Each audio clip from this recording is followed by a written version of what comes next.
Shalom, everyone. Today, we are broadcasting from Israel. Our subject is Mayim Achronim. Very beautiful subject. I was asked many times by a lot of students to talk about this topic, to share the information, what's the concept is all about, why we're doing Mayim Achronim, the final water. What is this all about? Okay, so there is a mitzvah to wash one's hands after a bread meal before Birkat Hamazon. This mitzvah is called Mayim Achronim. Okay, the final water. You're probably familiar with that.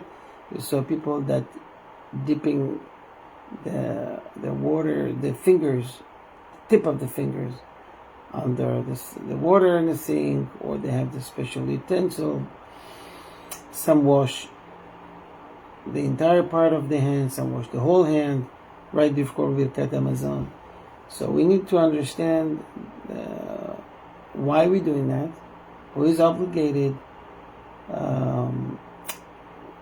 what's the best way to conduct these actions, up to here, the whole hand, why we even washing, and so forth and so on. So again, the mitzvah is called Mayim Achronim, the final water. It's called the final water because it refers to the last part of the meal before we bench, before we sing Birkat Hamazon. The final blessing, we're washing hands. There is, and if you're aware of that, there's 3 type of washing hands that are related to a meal. One is well known, the first one. You're washing hands before a meal with the bread. Very simple, you already know that. And then there is wash in the middle of the meal, and then at the very end. How we call them in Hebrew. So the first washing called Mayim Rishonim. The first wash, Mayim Rishonim. The middle one called Mayim Emtsa'iyim. The middle wash. We'll discuss in a second why. And the last one called Mayim Achronim, the last wash, the final wash. So Rishon, Emtza means in the middle. You can call it second, Sheni, or Achronim. They call, according to the Halacha and the Talmud, Mayim Rishonim, Mayim Emtsa'im in the middle, Mayim Achronim. We wash hands in the very beginning before we're eating bread. The second time, there is a custom for people to wash between eating fish and meat. So while people, eating, they might touch the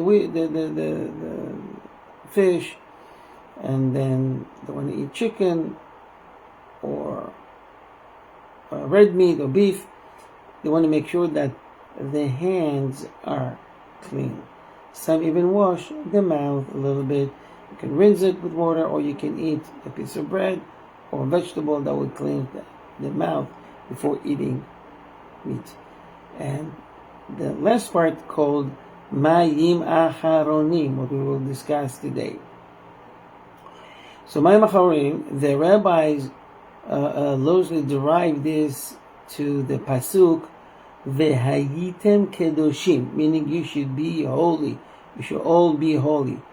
Additionally, Mayim Achronim was instituted in order to prevent Sodomite salt from getting into one's eyes, which could potentially blind oneself. And in times of the Talmud, they used to have salt. It was all over the land. And the salt came from Sodom, the well-known Sodom and Gomorrah. It was before it became Yam HaMelach, the Dead Sea or the Salt Sea. which is the lower part on earth. It's in Israel, Yam HaMelech. It was a beautiful, beautiful, flourishing place with beautiful cities and trees and fruit trees, and you name it. Due to people's sins, it turns to a salty area. There's no fish. It's called Dead Sea. There's no fish in it. So Israel manufacture a lot of chemicals from that place, including salt. And back then, the salt that came out of that place, which was very common, it was so strong. If one would eat, we are using the small container to put salt. But back then, the custom is to have a small jar. Even today, people use it, and take salt and spread it. Take salt and spread it over the food. Or some people like to do. Just kidding. So you do putting the salt, and there is some residue left on your tip of the fingers. And imagine to yourself, this is like a very strong chemical. Randomly, you would reach out to your eye just to scratch it, and it would touch the eye and would cause damage, and it could cause also blindness. So therefore, our sage decreed that you must wash the fingers, tip of the fingers, before Birkat Hamazon, so accidentally won't damage your eyes. So, beside the fact that we need to be holy, what's the meaning of being holy? How is that related to holiness in any ways? The first reason is the technical one we've learned, right? The reason is we're washing the tip of the fingers, so we don't accidentally cause a damage to the eyes. Fine, that's one. The second one is, according to the Zohar, to the Kabbalah, the other side, the other force, comes and joins the meal, and they have permission to dwell on the edge of the tip of the fingers. So in order to remove this impurity, remove this bad energy, remove these powers, we washing them away. Okay? So remember that there is a reason, technical reason, and there is a reason on the esoteric level. Now, the question is, what about, let's learn before asking questions, let's learn the basic of these obligations. So the Sephardic custom until this day is to wash one's hands after a bread meal. This practice called Mayim Achronim, final water. It is based on many Rishonim, many rabbis, who hold Mayim Achronim is an obligation. It's a must. It's mandatory. Okay? Nowadays either, right? Because there is a concern of Sodomite salt even in our time. But beside this reason, we already mentioned that that's not the only reason we need to wash our hands. Okay? There is an obligation of being kadosh through observing Mayim Achronim, or there is an obligation of cleaning one's hands for Birkat Hamazon. It's some sort of preparation before you bench for Birkat Hamazon. You got the third reason. Now, you probably noticed, if you visited Ashkenazic home, that there is no custom, there's no such custom. You don't see, it's rare to see an Ashkenazic family that do Mayim Achronim. Ashkenazic minhag custom is not to wash Mayim Achronim because they hold that nowadays there is no such of Sodomite salt. So dangerous is low, there is no need. But we mentioned other reasons that you should take under consideration. So, Ashkenazi minhag is not to wash Mayim Achronim. However, some say that it is preferable to wash Mayim Achronim. Okay, now, who is obligated in Mayim Achronim? So, it's important to know that both men and women are obligated in Mayim Achronim. The custom of many Ashkenazic women, however, is not to wash Mayim Achronim. Sephardim hold that, nevertheless, we don't have Sodomite salt, even if we know for sure it's not from Sodom, it's from that area. It doesn't matter, because we have other reasons, either preparation for the Birkat Hamazon to be clean, or because of removing the other power, the other force. You wash hands, you clean your mouth, you dry them with a towel, and then you're ready for the Birkat Hamazon. Okay? Even if one didn't touch the food with his hands, one is obligated in Mayim Achronim. One would say, listen, I used the fork/spoon. I didn't really touch the food. Remember, there are other reasons, other forces participating with you in your meal. Some say that one is obligated to wash Mayim Achronim even if one didn't even eat a meal but just touched salt. However, the minhag, the custom, is not to wash after just touching salt. Remember, it's a minhag, meaning if you have a concern that you just touch the salt, for example, your kids are eating and they ask you, Abba, Ima, can I get salt?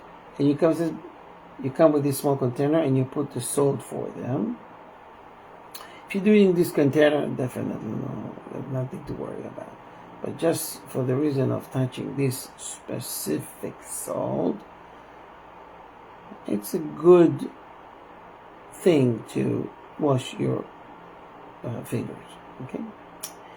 Now, even Ashkenazim who are not stringent concerning Mayim Achronim, as we mentioned, if one's hands are dirty and one would be concerned with their cleanness, one is obligated to clean one's hands or wash them before Birkat Hamazon. So regardless if the fingers are touched the salt or not, or they're already clean, you wipe them, or they might be dirty from other type of food. Let's say there is no salt there. There's you touched ketchup, you touched vegetables, fruits, whatever. Okay, bread. It's a reason good enough to go ahead and wash the hands as a preparation for the final bracha. It is proper to train children to wash Mayim Achronim as well. I don't know if you noticed that, but it's customary to announce Mayim Achronim Chova, final water are must or mandatory. This custom to announce before you do it, before you go to wash your hands, or before, even if they bring it to you at the table, like we have special utensil to use. So people announce Mayim Achronim Chova, last water or final water are must, and they wash or go to the sink to wash for two reasons. One, to remind everyone else, Mayim Achronim, oh yeah, right, and they go to wash their hands. Secondly, because it's the halacha says that one must say words of Torah on the table. Otherwise, it will be considered like you ate non-kosher food. because you're feeding your stomach. It's not for the sake of Kedusha, it's not for the sake of Hashem. The table is like an altar. Treat it accordingly. Say just even one small halacha, one small law, one small words of Torah. It's good enough. So when you say Mayim Achronim Chova, last water off is final, you're actually saying halacha. And now all is good, you're exempt. Go ahead, wash it, and do the Birkat Hamazon. Okay, so we train children as well to do that. Okay, now interruptions between washing and making the Birkat Hamazon. So Halacha says that some are strict not to talk even words of Torah. If one spoke, it's preferable that one wash again. Meaning all the words of Torah should be said, should be shared on the table prior to washing your hand with the final water. And you can say just any words of Torah or just these words, Mayim, Achronim, Chova, these three words, consider words of Torah. Then you wash, and you start the Birkat Hamazon. You should not talk in between. Okay? Some have the custom to say Shira Ma'alot. Okay? Shira Ma'alot, that can be found in almost every siddur or every bencher in the top of the Birkat Hamazon. This is not considered as a break between that and Birkat Hamazon because it's part of the tefillah. Okay. Next, what if I just wash my hand with the final water, and then I hear Kaddish, or Kedusha, or Bracha. Someone says Bracha on something.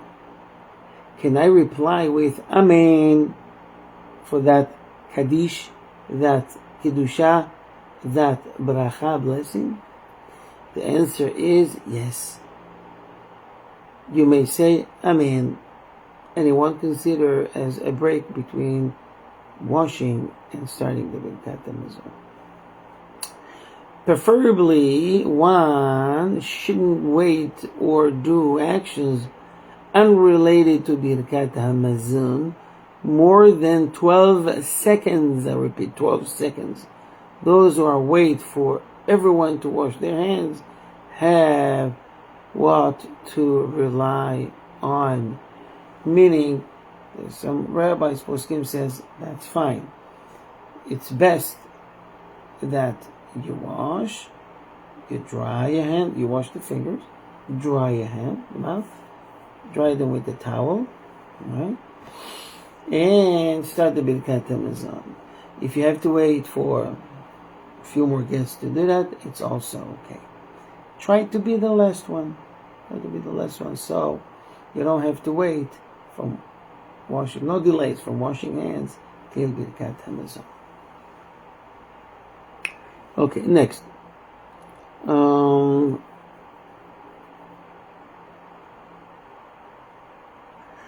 It's a recommendation in the Halacha that in our time that everyone reads Birkat Hamazon, one should try to have multiple vessels so everyone doesn't have to wait long until Birkat Hamazon. Okay, so basically you can ask them, just go ahead, guys, just go ahead to the sink Mayim Achronim. You may do so. And when it says nowadays, you should know that in times of the Talmud, the Mishnah, and before that, one guy would do Birkat Hamazon, and everyone would listen. He will have them in mind, and they will have in mind to fulfill the mitzvah by listening to him. And they were listening, replying Amen at a certain point, and that's it. They don't say Birkat Hamazon. Yemenite people till today, one is benching for everybody, But you could also, today the customs is that everyone has his own bencher, everyone is saying his own bracha by himself, everyone is saying Birkat Hamazon, the final blessing by themselves. So therefore, it's customary to give them, in some communities, the opportunity to say Mayim Achronim and to do Mayim Achronim right away, with small utensils next to them. If you don't have it, which I believe you don't, just ask everybody to, if you do Mayim Achronim, please go to the sink and do it quickly, and that's it. It'll be very easy.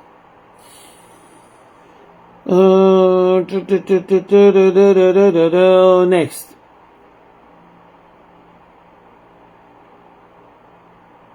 Okay. Listen to this. If there is only one Mayim Achronim vessel, many people have this Mayim Achronim vessel to wash with. If there is 5 people or less, the one who is going to lead the zimun, preparation before the Birkat Hamazon blessing, should wash first so that he has time to prepare the text of the 4 berachot of Birkat Hamazon. If there are more than 5 people, then the least dignified should wash first, and they should continue to wash in the order of how they're sitting, and the 5th to last person should be who is going to lead the zimun. Bottom line, let just the guy that leads the zimun do the last washing. Okay, let's talk a bit about what kind of water or liquid are fit for Mayim Achronim. Can I use juice, wine, any liquid, or it has to be water? So, the Halacha says that one shouldn't use scalding hot water.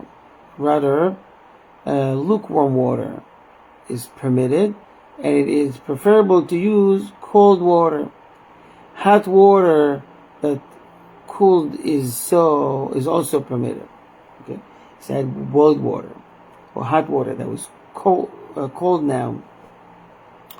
They can be used, no problem, because now they cold. Now, bitter, dirty, or smelly water, not fit for animals to drink, is permitted. Remember, the idea is to remove dirt. Okay? Technical, physical dirt, or the spiritual one. So this bitter or dirty or smelly water will do the job. Saliva, it's unfit. If nothing is available, it's better than nothing. If there is no water, one can use other liquids, but not wine. Yet, if nothing else is available, then one should wash with wine. Trying to avoid wine because wine has significant, and we're saying special bracha over it. And this is why wine has his own, how should I say it, significance. This is why wine earn a special blessing for it. It's a liquid, you can say shakol, but we're saying special bracha. What's the bracha for wine? Or even grape juice? Bore peri hagefen. Okay. The next 5 or 6 minutes we'll discuss the requirements of actually pouring the water, amount needed, and how the washing is done.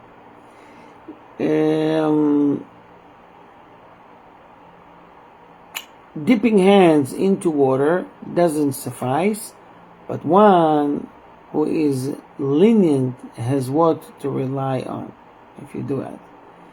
That way it'll be okay. It's permitted to wash under a running faucet, unlike washing hands using a natla, a special utensil that we have, the cup, okay? But you can use that as well.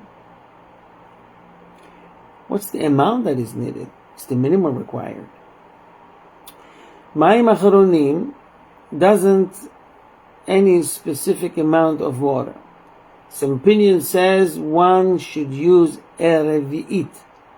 And some opinion says that one should try to use as little water as possible. Revi'it is around 3 ounces.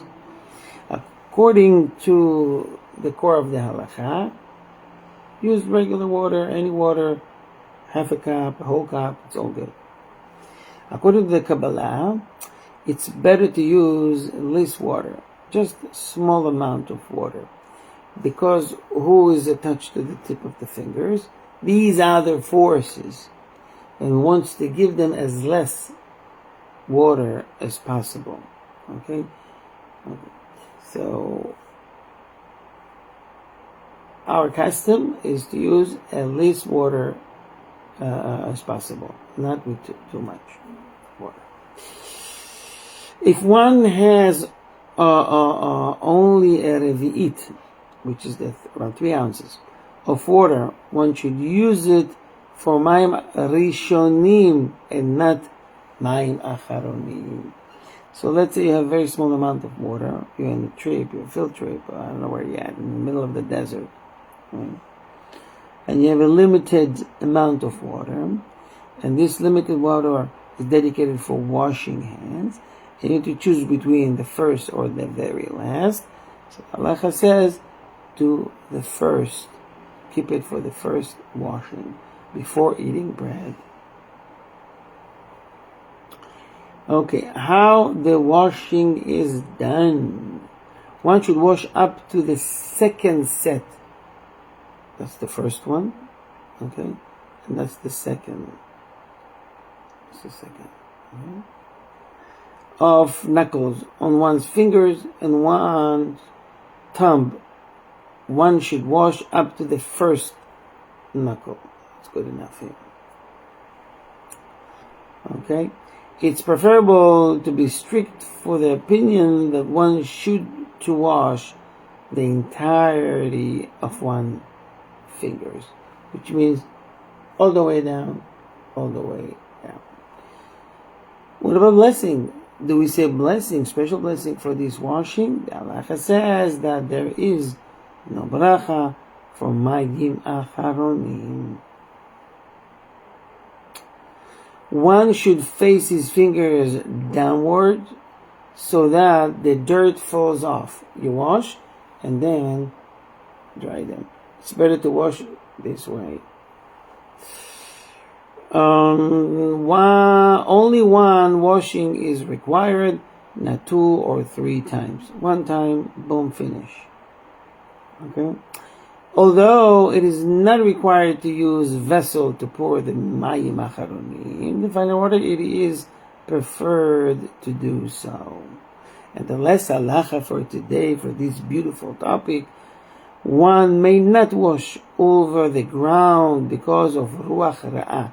If you do that over a ground, which back then many people has, they didn't have tiles, the ruach, the other force, dwelled in that place. Okay? Because the soil absorbed the water and it goes down in it. However, one may not wash over the ground because ruach ra'ah hovers over it. Rather, one should wash into, in order of preference, a vessel, twigs or stones on the ground that absorbs water, tiled flooring, ground not used like under the table, and certainly a sink which has a drain, which is much better. So what we do, we have a special utensil that has some click, you touch it and water goes to a small container. We take it after the meal and we wash it thoroughly. Some of the Mikubalim, the great rabbis of Kabbalah, would wash this vessel that the water from the dirty fingers drained into 7 times in order to remove any residue. Okay? Be'ezrat Hashem, we continue with more halachot next week. I want to wish you guys all the best.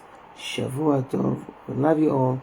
And don't forget, Mayim Achronim before Birkat Hamazon, after having a meal with the bread. Shavua Tov.